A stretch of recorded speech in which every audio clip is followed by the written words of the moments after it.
5, 4, 3, 2, 1, 0. All engine running. Liftoff. We have a liftoff. And with that, welcome to your Media Mosh Podcast. I am your host, Shane Beauregard, coming at you with all your news, reviews, and previews. I want to watch on your streamer services, your television, and your local theater. I hope everyone's having a great week out there and enjoying the weather, especially if you're down south. This isn't an abnormal kind of week. We're in the first week of August, and it's 81 degrees. It is perfect. A couple things I'd like to announce. Well, one thing I'd like to announce is I almost have my intro music back.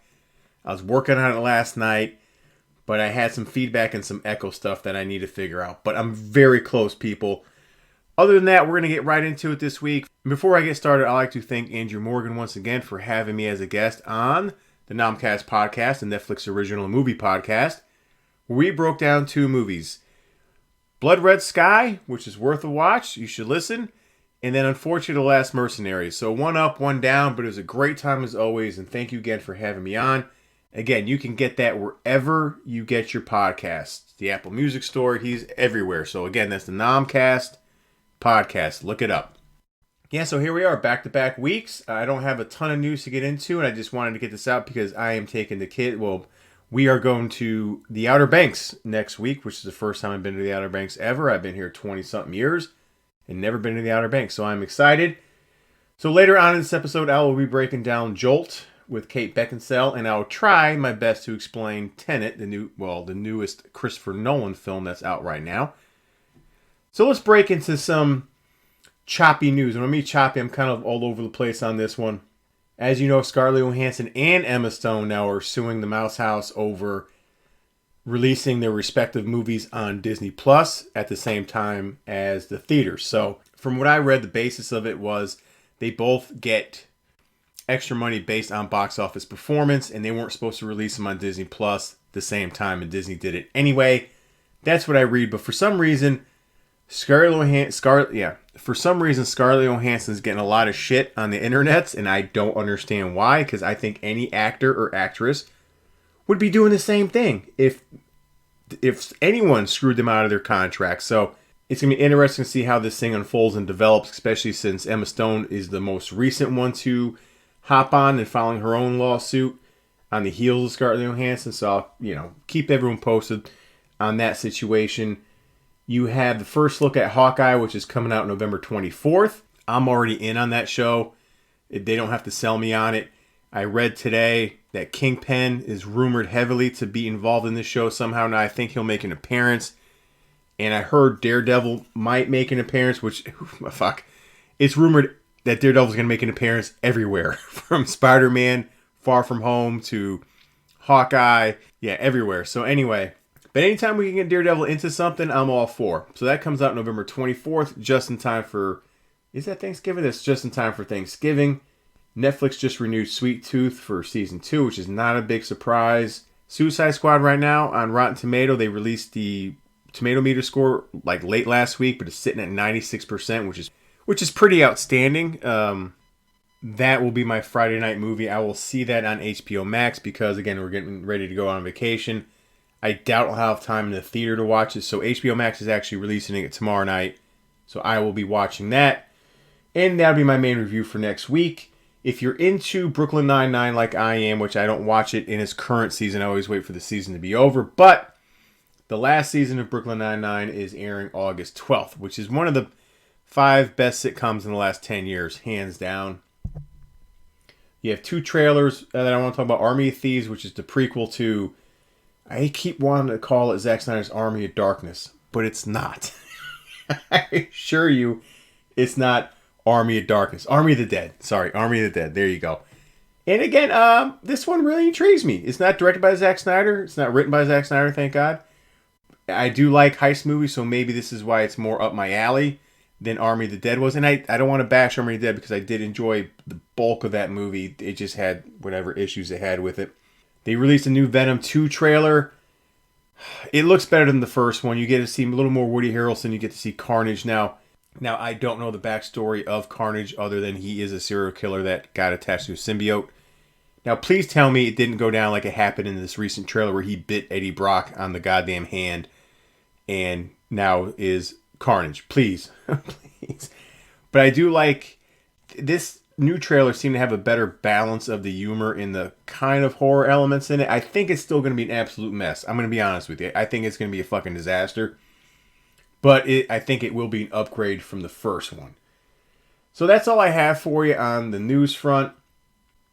Coming out on Netflix this week as we're turning into August. Now later this month there's some really good stuff coming out. You have Sweet Girl with Jason Momoa. You have the animated Witcher series. You have Beckett with John David Washington coming out August 13th. You have some good stuff coming down the pipe, and as always, I'll keep you posted on all that stuff. But the movie I watched this weekend, this is kind of Shane's jam, is called The Swarm. I believe it's a Netflix original, but I'll have to go back and look. I'm pretty sure it is. It's about a woman who has these locusts, and she's breeding these locusts on her property, and one thing leads to another, and the locusts start turning on people and eating them and eating the livestock and all that good stuff. It's a horror movie. A horror-ish thriller movie, and it's right up my alley. So those are my two reviews. I'm just going to let you know for next week. Is Suicide Squad and The Swarm. And that is really it. The one thing I wish Netflix would fucking do, if you have their phone app, they have their new releases coming up, but they're not in order. It'd be like August 4th, August 20th, August 7th. Just, can you please get it out in order? That's my only complaint about that crap. So anyway, speaking of Netflix... Well, let's get to the box office first. I'm not going to give you a rundown since we're like in the middle of the week, but Jungle Cruise with The Rock and Emily Blunt did smash the competition, and I mean they smashed the competition. They opened up with $35 million, dropping M. Night Shyamalan's Old, which I was going to see, but I have it on good authority that it sucked, so fuck you, M. Night Shyamalan, you're not getting any more of my money. You reeled me in with Split, then you fucked me with Glass, so I'm done. I'm off the M. Night train from now on. Stick to TV. So my prediction is I think the Jungle Cruise will outdo Suicide Squad. My prediction is Suicide Squad will finish second to Jungle Cruise. But let's get into the top 10 streaming shows and movies on Netflix right now. Number 10, you have Manifest. Number 9, you have the CW's Flash. Number 8, once again, you have Coco Melon. Number 7, Virgin River. Number 6, the Netflix original show Love is Blind After the Altar. Number 5, the Netflix original movie Resort to Love. Number 4, The Vault. Number 3, The Losers, which is if you have not seen The Losers, it's worth checking out. It's a DC property. It came out the same year as the A-Team. I enjoyed it more. You have Captain America, a.k.a. Chris Evans in it, Idris Elba, James Dean Morgan, and Jason Patric as the bad guy. I really enjoyed it. I, again, enjoyed it more than A-Team. They released that this week on Netflix. Go check that out. Coming in at number 2, the Netflix show All American, and number 1, the Netflix original show Outer Banks. Now, before I get into my reviews, I did finish Kevin Smith's He-Man, which is currently sitting at 96% critic score on Rotten Tomatoes with a 37% audience score. And I can't figure out why, and that's a huge gap. I cannot figure out why that is. So the first season, or the first half, is 5 episodes. Now, there was controversy concerning the season. Now, I did look into it. I'm not going to spoil it if you want to see it. So I'm going to talk non-spoilers. Now... This isn't a spoiler, but I can see why people were upset, especially watching the last episode. And I'll tell you the Kevin Smith quote. He was interviewed a couple days ago, and he made a perfect quote, and it makes sense concerning the show. But you get 5 episodes. You get what I liked about it is the storytelling. I did like where they added to the mythos of Grayskull and Eternia. I really enjoyed the voice work. Outside of Mark Hamill, which is to be expected, I enjoyed Lena Headey as Evil Lynn. I enjoyed her voice work. Sarah Michelle Gellar was fine as Tila. And basically the first episode, and this isn't a spoiler, you get something that happens to Prince Adam and Skeletor, and it's up to Tila to try to bring the swords together. So they have to travel to hell to get one piece and travel to heaven, essentially, to get the other piece. Along the way, they team up with Evil Lynn and Skeletor's crew to kind of come together to get these swords together, because the magic is leaving Eternia, which will basically crumble the universe. So they have to get this sword together to restore magic to Eternia. I liked it. And yes, in this season did really focus on like the side characters. You had Beastman, you had Man-at-Arms, you had Merman that showed up, which I always think Zoolander now.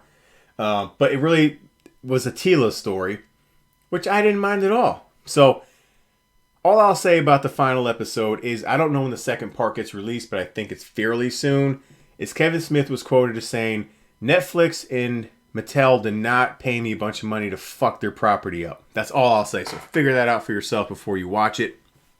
It is definitely worth a watch for me. I really enjoyed it. If I had to rate the first half, I'd give it a 4 out of 5. Again, I don't know what you fuckers are thinking. And I'll tell you another thing I really liked about it. They made Skeletor a badass. More of a badass than he ever was in the 80s. Because it's been a while since I've seen the original He-Man cartoon. But from my memory, Skeletor was a fucking pussy in that series. Like, he always got his ass whooped. He wasn't, like, overly powerful. In this one, fucking grade A. He is, I won't spoil it, but he is a badass. And I was like, oh, thank God. Alright, so moving on from the controversial He-Man to the first movie I'm going to talk about, and that is Kate Beckinsale's Jolt. Just came out a couple weeks ago. It's an Amazon Prime original. And this movie is sitting at 40% critic score with a 42% audience score. I know what you're thinking. Whoa. I really like this movie. I'm just going to come out and say it. Let's get to the director and writer first. Tanya Wexler directed. This is her first film that she directed. She directed shorts, a couple of shorts before this. And shockingly, first-time writer Scott Waska, I looked on his IMDb page. He has nothing. This is the only thing he has listed. So this is his first screenplay. And listen, I'm kind of an unabashed fan of Kate Beckinsale.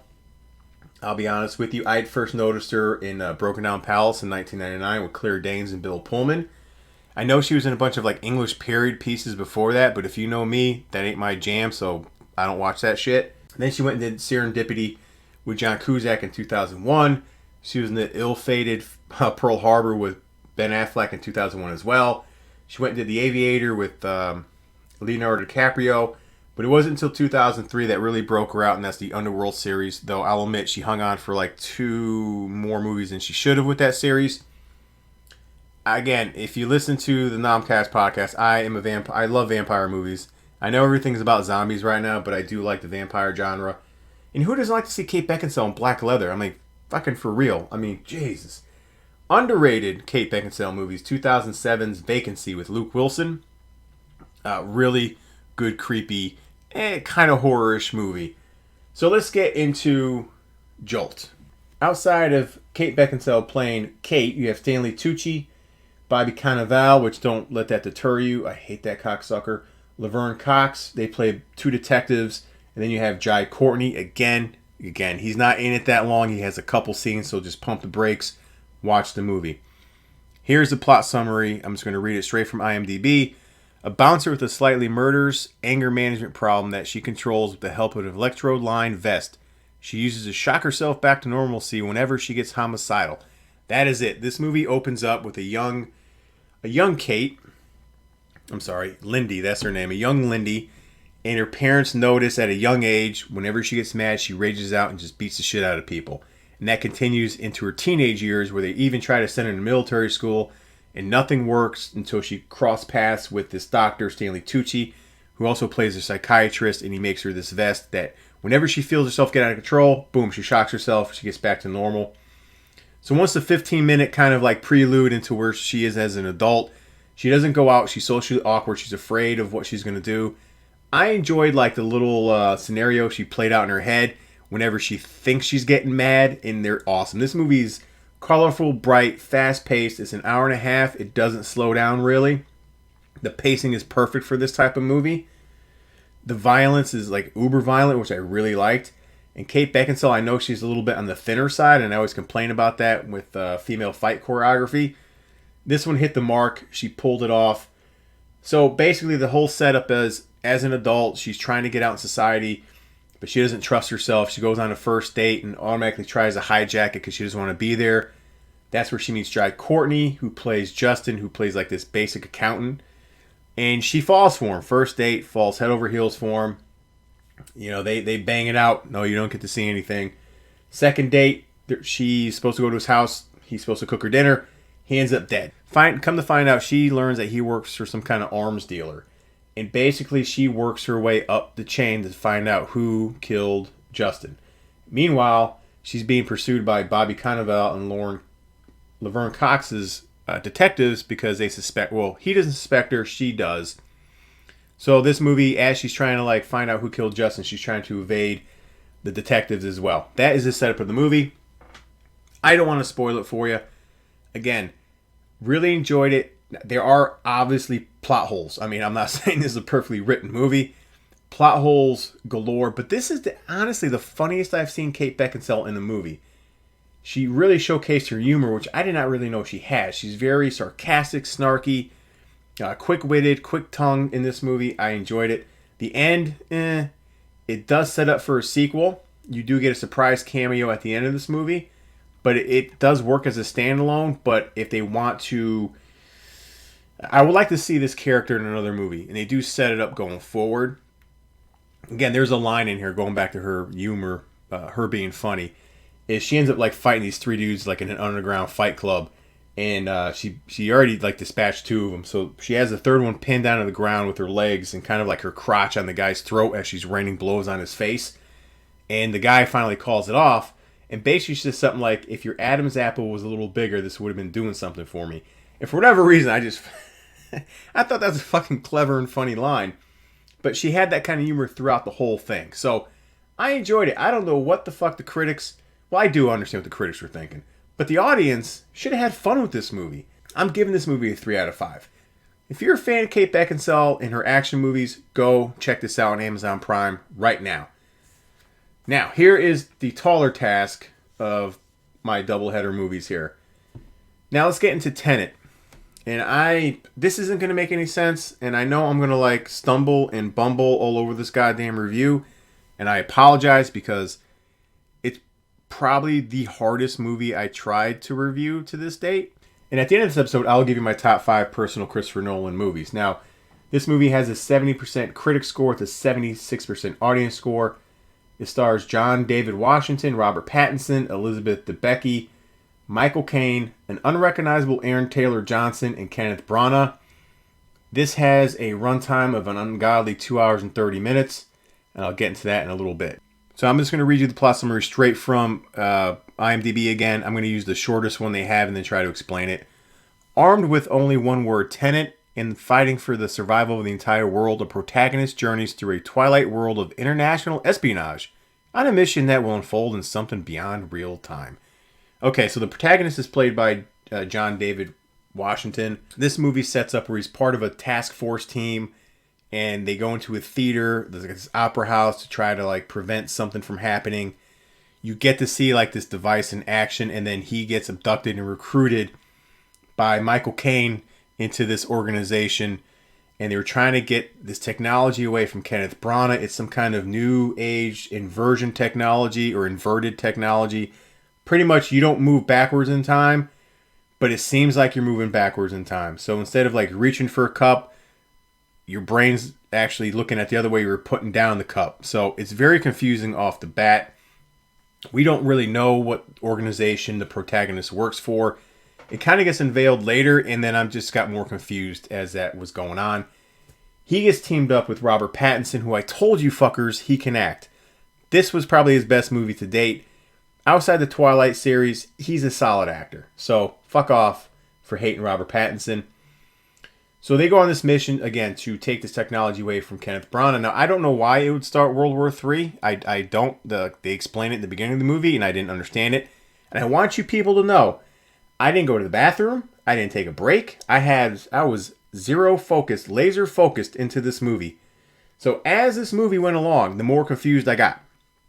Kenneth Branagh played a great heavy. Elizabeth Debicki is his girlfriend, who he's kind of blackmailing. They go into that, and for some reason the protagonist falls for her character in this movie, so she gets involved, which is it's always a huge mistake when you get involved with a female in a movie. It always fucks you up in the end. So anyway, as this movie goes on, I just got more confused. Now, I saw this on HBO Max, so I was able to hear all the dialogue, so that was fine. Tremendous action scenes, right? The action scenes were on point. The score was terrific. The acting was top notch.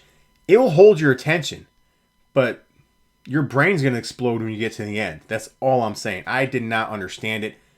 Towards the end, the conclusion, you have these two armies. This is all I'll say. You have one in real time moving forward. The other's moving invertedly at the same time, which was very confusing. And that's where Aaron Taylor Johnson comes in. Again, you won't recognize him. I wish they would have used him a little bit more. But in the end, they kind of like when you figure out, or they try to explain to you what happened, they kind of give you flashback moments like during the movie, and you're like, oh shit. But then it still doesn't make any sense. I don't understand. Like, I don't understand. I just didn't understand it at all. Like, Christopher Nolan, he started losing me on Interstellar, which I know is divisive because a lot of people like that movie. He started losing me there. I think he tries to really be too smart with the science fiction shit, to be honest with you. Like, I wish he would just make a straightforward fucking movie that I could understand, okay? Now, no, I don't want to watch this 2 or 3 times. I can't. It's 2.5 hours. It felt like 3.5. I can't do it. And it was funny because I just read an interview with Quentin Tarantino who said he loved Tenet, but he didn't know what he watched. But he will go back and watch it 3 or 4 times. I will not. I do recommend it. It is worth your time, but you have to pay attention. Please, if someone understands the movie, please get back to me and just explain it as simply as you can. I don't want a PhD explanation on this movie. I don't want to know the science behind that whole inverted whatever device they have. I don't need to know that. Just as simple. Keep it simple, stupid with me, please. I just didn't understand it. So, just for the piece of filmmaking this is, I'm going to give it a 2.5 out of 5. I know what you're going to say, that's a little middling still, but yeah, that's where I landed because the plot was just so, I didn't understand it. But based on the filmmaking that it was and the acting and everything I've said beforehand, it gets a 2.5 out of 5. Can we just get a regular Christopher Nolan movie after this, please? Or I'll even take something like Inception. I'll take that back. I don't want anything like this again. Okay, on to my top 5 Christopher Nolan movies just to wrap this up. Number 5, I have 2010's the aforementioned Inception. Number 4, I have Batman Begins. Number 3, this is a surprise, I have The Prestige. The, again, Christian Bale, Hugh Jackman, Michael Caine, Scarlett Johansson movie, 2006. Number 2, I have The Dark Knight. And number 1, I have the film that kind of put him on the map. That is 2000's Memento with Guy Pearce and Trinity from The Matrix. Those are my top 5 Christopher Nolan films. Again, I enjoy him as a director. Just stop being smarter than everyone, please. That's it, folks. That's all I have for you. Next week, again, I have my Suicide Squad and the Swarm review and whatever else I get into. I'll talk more Ted Lasso as we're getting further into that season. And I believe the Apple Plus show Physical is coming to an end with Rose Byrne. I'll give my thoughts on that show as well. So until then, go to my Facebook page, Media Mosh. Go to my Twitterverse handle, @ShayMediaMosh. But the most important thing you can do, listen carefully, go to the Apple Podcast Store. Download me, share me. Let me know your friend's life. You know what? They'll reach out to you and thank you for it. And then circle the wagons to go check out Mr. Arguing Myself, Chris Rodell, on the Instagram, the Facebook, and the Twitterverse. 3 different platforms for 3 different types of content. Until then, get caught up. Get caught up in the mosh.